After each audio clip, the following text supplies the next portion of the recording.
Exactly. How are you? Good to see you. Good to see you. Hey, thanks for coming. Good to see you. See you. How are you? Brother? How are you? Good to see you. Thanks for coming. Thank you. We're back from Londonderry, Governor. Happy to be back. Am I sitting here, I guess? Yeah, I think you are. Guys. Well, while she's still standing, my wife, Mary Pat. The VFW, this is a place where I was 8 years ago as well. American Legion. I said VFW. American Legion, sorry. I was at the American Legion 8 years ago here. So thank you for having me back. I appreciate it very much. And we've got a lot to talk about tonight. So I'm going to start off and talk about a couple of things that are on my mind, but really the most of the night, as it always is, will be for you all to ask me questions about whatever is on your mind. I'm sure there's a lot on your mind as well, so we're looking forward to it. First, let's start off talking about an issue that is a really difficult one, an emotional one in this country right now, and it's abortion. And I want to start off with that because of what's gone on in Texas in the last couple of weeks. Some of you may have read about it. You had a woman who was 21 weeks pregnant. Her child, unfortunately, was diagnosed with a terminal disease while in utero. And all the doctors she saw told her that there was absolutely no chance that her child would be born alive. It would either be stillborn or it would die within hours after she gave birth. And so she lives in Texas, and she came forward and said, I don't want to carry this knowing that I'm going to be here another 18 or 19 weeks and my child is just going to die anyway. And I'd like to just have an abortion now so my husband and I can begin the time of recovery and hopefully try to have another child. Well, given what the law was in Texas, she had to go to court to get permission. The initial court gave her permission to have the abortion, and then the Texas Supreme Court came in and told her she could not. And she then had no choice but to leave the state, which she did, to go and have the procedure done in another state where she wouldn't be held up from it. Now look, I'm pro-life, and I believe that we should try to save every life that we can, because I believe every life is a precious gift from God. But there was no saving this life. Everyone was told, every doctor she spoke to, told her that this child would either be stillborn or would die within a few hours of being born. Imagine, for any of us, to be the woman who is carrying that child and had been carrying that child and now knows what's going to happen, to have to live and suffer for another 4 months. And that's not what being pro-life means to me. And we should always be concerned about the health of the mother. And by the way, carrying the child even longer could threaten her own life. And we have to be concerned about the life that we have in front of us, especially when there's no hope for the life that's being carried in the womb. Now, it seems to me this should have been a pretty easy decision, and the Texas Supreme Court got it wrong. But what I'm concerned about in the context of this race is, we've all gotten asked about this. The 4 remaining major candidates have gotten asked about this. Donald Trump won't comment on it. Nikki Haley got asked about it, and she said, we should deal with this with compassion. And my heart goes out to the mother. And then they asked her, but was the Texas Supreme Court right or wrong? And she said, well, I'm pro-life and we should have compassion. Look, this is a continued disturbing pattern on Governor Haley's part. If the question's really hard, she wants to make everybody happy. And I understand that inclination, right? If you're in this business, you'd like to make it, but you can't sometimes. Sometimes you just have to answer the question. You know, she was, last night at her own town hall, they asked about whether she thought abortion should be governed by the states or whether there should be a federal law on abortion. Now, you all know, because you've heard me answer this, that I do not believe, and nor would I sign as president, any kind of federal ban on abortion. I think this should be decided by each state individually, and most particularly the people of that state. I don't think the politicians should be making these decisions in Washington, D.C. I think each and every state, and that's the way the Constitution intended it. That's why I thought Roe versus Wade was wrong, because it took it away from individual members of each state. I trust the citizens to make this decision, and not a group of politicians in some state house or worse yet, in Congress. Imagine, see those guys and women? They took 3 weeks to pick a speaker. They've got, now they had the president of Ukraine over there. They couldn't even get together to try to help them. They can't vote on border security. They can't vote on aid to Israel. And here's the great news. They've now decided, well, we can't get any of this done, so we're going to go home for Christmas. Excellent. Thank you very much. Thanks for your dedicated service. I mean, it's crazy. We don't want to turn this over to them to decide. But last night, Governor Haley said, well, I have no problem with the people making this decision. I'm like, okay, well, there's some progress. But then they said, well, is there room for a federal law? And she said, well, I think there's room for a federal law. I'm like, well, which one is it? Either you let the people decide or it's a federal law. One or the other. Beware, everybody. Beware of the person who won't answer your question. And you saw me on the debate stage last week. I didn't want to be the fourth moderator, right? I didn't want to be. But hell, man, they won't answer the questions. Is Donald Trump fit for office? That should be a fairly easy question for people to get to. I'll get to that in a minute. Ron DeSantis was using everything other than yes or no. He's lost a little off the fastball. Father Time is undefeated. Hey, Ron, answer the question, yes or no. Would we send troops to Israel if we thought we could save the American hostages who are being held from Hamas? I got asked that. I said, yes. Ron said, well, it would depend on the circumstances. It would depend, but I think that Israel has to run the war. And they're like, but would you send the troops? Wouldn't answer. Wouldn't answer. I mean, you have a right to know these things. And the same thing with Governor Haley. And especially on this issue. She says a whole word salad. Let's be compassionate. We have to be understanding and compassionate. Was the court right or wrong? Should we have a federal law or shouldn't we? Should the states and the people decide or not? These are not easy questions, but they're direct ones. And look, and guess what? If that was her answer, I'd say, okay, right? And look, and if that was her answer, that's a perfectly valid opinion. But answer the question is my point. I have my opinion, you have your opinion, and that's why I believe the voters should decide. Because there's going to be lots of different opinions. And the voters will make the decision and should make the decision about an issue that's so emotional and so difficult. But stop.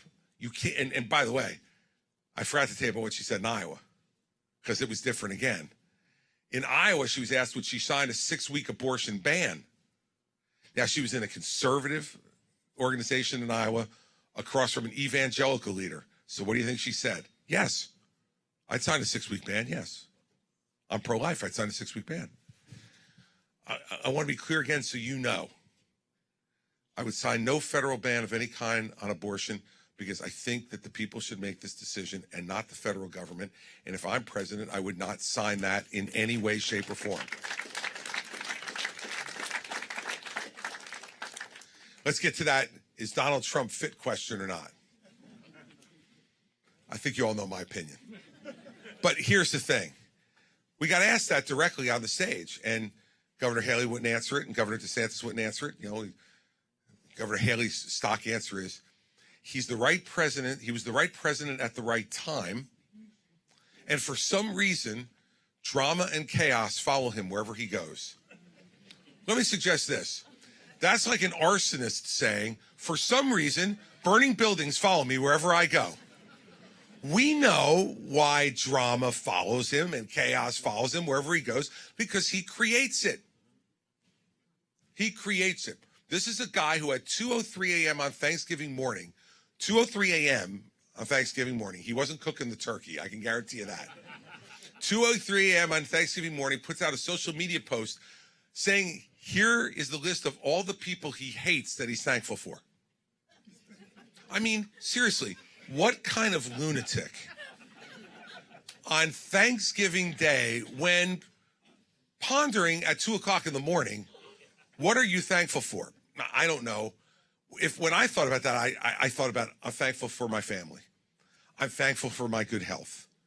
I'm thankful that I live in the greatest country in the world. I'm thankful that my dad is 90 years old and dating a 74-year-old woman. Right? It gives me hope. I gotta hope I can live to 90. And when I get to 90, who knows? I hope you'll still be there, honey, but I mean, but of all the things that would be running through my mind at 2 o'clock in the morning, it wouldn't be, let me think about all the people I hate and put them in a list in a social media post for the entire world to see as the former president of the United States. First of all, I don't hate anybody. And I think that's one of the problems we have right now in this country is hate. That word is used too much and too loosely, and it's what's dividing us. I want a country again where we open our hearts to each other, even the people we disagree with. And we can disagree with them vehemently, and you guys have all seen me disagree pretty vehemently over the years. I'm ready to have a good fight over something that matters with anybody. But it doesn't mean I hate them. I disagree with them. I don't hate them.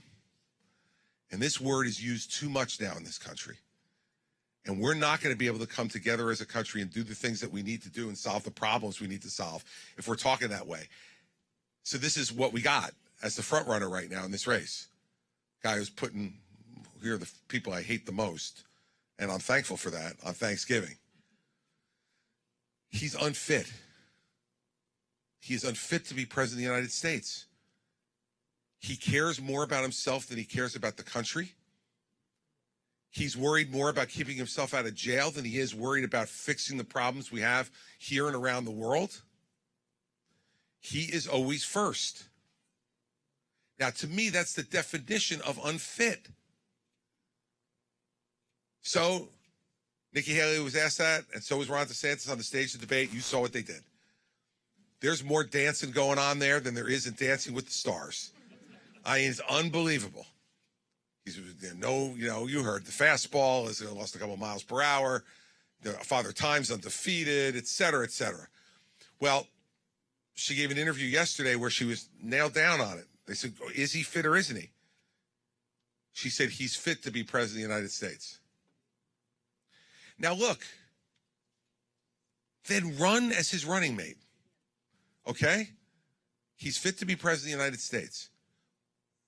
I mean, you can't keep trying to thread this needle where you don't want to offend anyone. Believe me, it's not easy to come out and say some of the things that I say sometimes about the former president, but I think he's earned and deserves every word of it.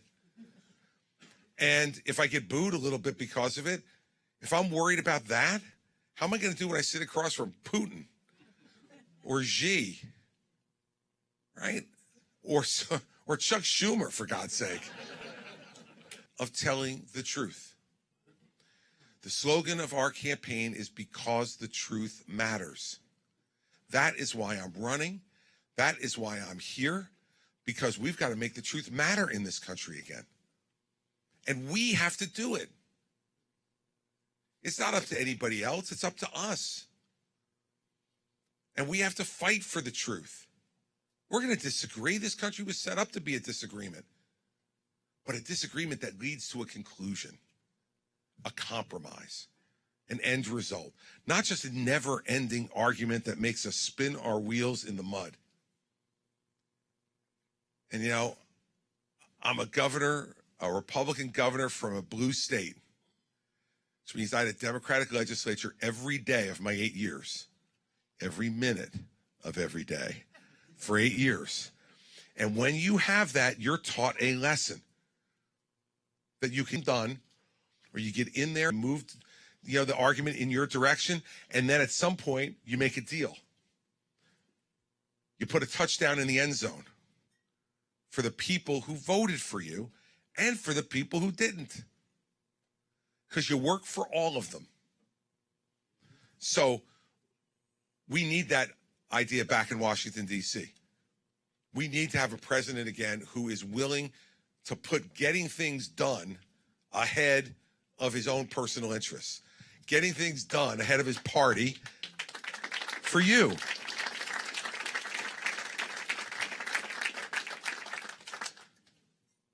So I'll end this part with this and go to your questions. There are 41 days to go till you vote. And I don't like to talk about all of them off the top, because then we can just sit down. So I'm going to go to all of you. We have people with microphones. The only reason I want you to wait till you get the microphone is because all these people with the cameras, they want to hear it and have it on their video. So they can't hear you if you're not on the microphone. So we're going to start, and we will start right over here with this gentleman in the blue vest. Thank you very much for coming. We really appreciate it. Thank you for coming, sir. I'll answer it because you answer questions unlike the other. Well, our Customs and Border Patrol officers are overwhelmed. There's 200,000 attempted illegal crossings a month right now. Those men and women are overwhelmed and they need help. So what I would do is, first thing, sign the executive order to send National Guard to help them. Then, on immigration, I would hire 10,000 new Customs and Border Patrol officers. Now, it's going to take a year for us to recruit them, train them, and deploy them. The National Guard stays there until they get there. And as all the new Customs and Border Patrol officers come in, National Guard moves back and goes back to home. But National Guard is here to protect the nation inside the country. And we need to use them to protect our border. Third thing I would do on immigration is to make sure that we add the number of add to our detention beds that we have. We have 200,000 attempted illegal crossings a month. We have 38,000 detention beds. I went to law school because I couldn't do math or science. But even I could do that math, guys, right? So we would double it to 80,000. That'll take a year or two to get all those beds down there, to build the things that we need to hold people safely and securely. But because you know what's going on now, we get people, we release them into the country and say, come on back for your hearing later. Sure. Right? I'll meet you there. Right? And that leads to point 4, which is I would triple the number of immigration judges, because right now, for people to get a hearing, they wait 4 years. 4 years to get a hearing. Well, you know what happens. You can't hold someone for 4 years. So they release them into the country, and then they say, in 4 years, come on back to El Paso and come for your hearing, which may result in you being kicked out of the country. Good luck. No chance, right? But if we triple the number of immigration judges, we can bring the time for hearing below a year. And then we can detain people for that period of time, give them their hearing, and then if they qualify for asylum in the country, fine. But if they don't, they go back home, and we don't just release them into the country and then lose track of them after that. And fifth and final is we got to change the immigration laws in this country. We have 6 million open jobs in this country right now. 6 million open jobs. I had a guy who came to our town hall last week who talked about his father's auto body shop. And he said that his father is turning away work because he can't hire people to help him. And that the only people who came to be hired were folks who were here illegally. He's unwilling to break the law. And so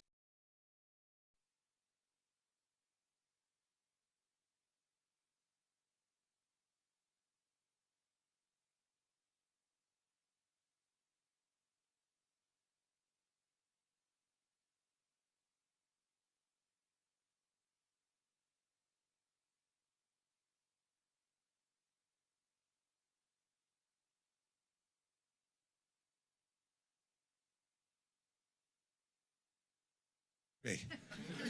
Governor, it's my birthday today. Do you remember?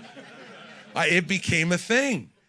And they would talk to other people. In the beginning, the governor called me on my birthday, wished me a happy birthday. Oh, yeah, yeah. He knew how old I was and everything. Oh, yeah, yeah. Oh, yeah, we're close. We're close. You have to do all that and more.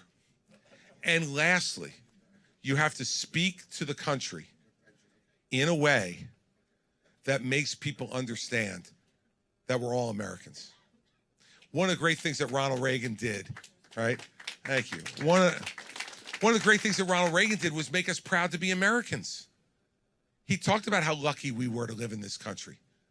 What an obligation we had not only to each other, but to the rest of the world to defend freedom and liberty, stand up for people that practice their religion freely, not the craziness we have going on college campuses right now. That doesn't represent respect for people. We have to have a president who doesn't talk about who he hates, who doesn't talk about who you should hate, but talks about why, as we're Americans together, we're the greatest country the world's ever known. And the last thing is, the next president will be lucky enough to be president on our 250th birthday. July 4th, 2026 is coming. And I will tell you that if I'm president, that's not going to be a day where we talk about our divisions and our differences and our Adams, and Thomas Jefferson, and Benjamin Franklin, and Alexander Hamilton, and Abigail Adams, and people who cared enough about this country to form it. The president starts talking like that again, a lot of the anger and the chaos that you're seeing will dissipate, because we'll call people to their better angels. Call people to why they came here in the first place. And if we do that, we're not going to fix all the anger, not all of it, ever. But we'll be a much happier country than we are right now, and that's one of my goals as president. So thank you. Here you go. Got one right behind you. So I'm sure you're aware, everybody in this room is aware, the most expensive vehicle is a shopping cart. What are we going to do about inflation? Or what are you going to do about inflation? Sure. Sorry. Salvation Army for about 30, 35 minutes out in front, and it started to snow. It was great. I knew I was back in New Hampshire. So first thing is we got to stop borrowing so much. How would I do that? First is we go back immediately when I'm president to pre-COVID levels of spending. We're still spending like we were during COVID. If we just did that, we'd cut $1 trillion off our deficit. Be independent. Your point. Look, oil is a futures market, meaning that they bet on what the price is going to be 3 months from now. Not now. They know what it is now. So if we start to drill again throughout this country, build natural gas pipelines, we're going to be able to bring the price of oil down immediately, because they're going to go, wow, there's going to be much more of a supply. I'll give you an example. In North Dakota alone, when Joe Biden got elected president, we were getting 2 million barrels of oil a day out of North Dakota. 6 months after Joe Biden was president, it was down to 1 million barrels a day. And you know what he did? He went and bought the 1 million barrels a day from Venezuela. Venezuela. What are we doing, right? They're charging us a fortune. Prices are going up. And the reason why energy prices are the most important thing in bringing down inflation is because the price of energy affects everything. The supermarket, you gotta have oil. That is a key part of creating the food for farmers and all the rest. You gotta have gasoline for the trucks and the trains that bring the food to the supermarket. All of that, if you bring that down, they can take that out of the price, the lower price, and we have a lower price, and we bring inflation down on food prices. Third, we need to once again have fiscal discipline beyond just the COVID stuff. So like when I became governor of New Jersey, we had an $11 billion deficit on a $29 billion budget. And everybody thought I was going to have to raise taxes to do that. Instead, what I did was something called zero-based budgeting, which means this. If the way they normally do it in government is whatever you spent last year is where you start, and then you add from there. What I said to my folks was, we can't afford to do that. We're broke. And remember, on the state level, you have to balance the budget. You can't run a deficit, so it's not optional.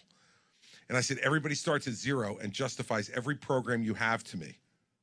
And either I say yes or no. I sat for 6 weeks, 3 days a week, 6 hours a day, just going through program by program by program. And I passed on every program. What did we do? In the first year, we eliminated 832 programs in New Jersey. And we balanced our budget without raising taxes. In fact, never raised taxes the whole 8 years we were there. And balanced the budget every year. You know why? Because we only increased spending less than 2% a year every year. It was 1.8%. And of that 1.8%, 90% of it was pension, health benefits, and debt service. So stuff that we didn't really have an option whether to pay or not, which meant that our overall spending on discretionary stuff went up 0.2% a year. That's the kind of discipline I'm going to bring back to the federal government. Because if we do that within 8 years, we can balance the budget again. Stop adding to the $33 trillion in debt that we have. And that's what we can do. But, you know, Trump came at us in 2016 and said, I'm a businessman. I know about budgets. I'm going to balance the budget in 4 years. And what did he do? He added $7.8 trillion in debt in 4 years. Between he and Biden, now think about this, we have $33 trillion in debt. Insane. And that's why you're seeing the inflation you're seeing. We started back down. Popularity went from 55% to 38%. Right? Because all those programs had a constituency.